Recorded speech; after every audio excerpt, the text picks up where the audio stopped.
Hi guys! Nagtanong yung kambal ko kung paano ba i-set up para mapatangkad itong selfie stick na nabibigay ko po sa kanya. This one is R1SL selfie stick. Ayan, pwede pong gawing tripod, pwede din pong gawing monopod. Okay, kambal, makinig ka, ide-demo ko sa iyo. Okay? Made of plastic and the metal is stainless steel. This is a USB ring light, kumbaga pampailaw. Ito yung lowest. Ito yung pangalawa at ito po yung turn off. A 360 rotation. So, di ba ang ganda? Ito po yung pampahigpit para po sa pag-hold ng phone, para hindi po kumaga ng ganon, di ba? Meron din tayong Bluetooth remote control dito. Yan, isa-set up nyo lang po yan sa phone. Turn on nyo lang po yung Bluetooth ninyo. Tapos hanapin yung selfie dash XXXXX. Basta may number po na Chinese or number lang, igaganon na.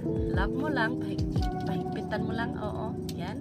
Tapos, stretch nyo po itong area na to para makuha nyo lang po itong Bluetooth na kasama, Bluetooth controller. Dito sa ilalim po may triangular na butas po kayo makikita.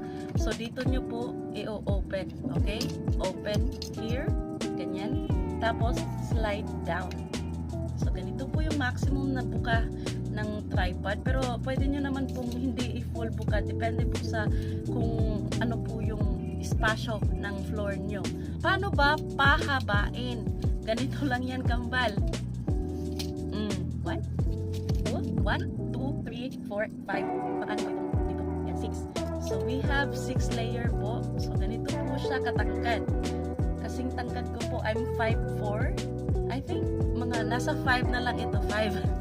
Kasi parang dito ata ito, maximum sa akin. Sturdy naman po talaga yung fit dito at dito sa mga feature body parts ng metal steel. Pero pagdating po dito sa ibabaw, itong manipis na pipe ito, huwag po kayong umasa na talagang hindi maalog yung video nyo po. Medyo maalog po siya, especially pag natamaan ng hangin, ng electric fan, ganun. Maalog po talaga, gumagano'n ganun. No? So, careful with that, especially pag walang stabilizer yung phone recorder nyo po, yung video recorder nyo po. Pag nagre-record ganito, as much as possible, tanggalan mo ng case. Kung yung case nyo po is may mga magnetic na ganito, di ba? Mga magnetic ring, kasi nahihirapan sa pag-grip yung ayan, yung phone holder mismo. Tingnan niyo yung itsura, di ba? Sa naka-hold yung phone holder sa case, sa phone case. So, tanggalan nyo.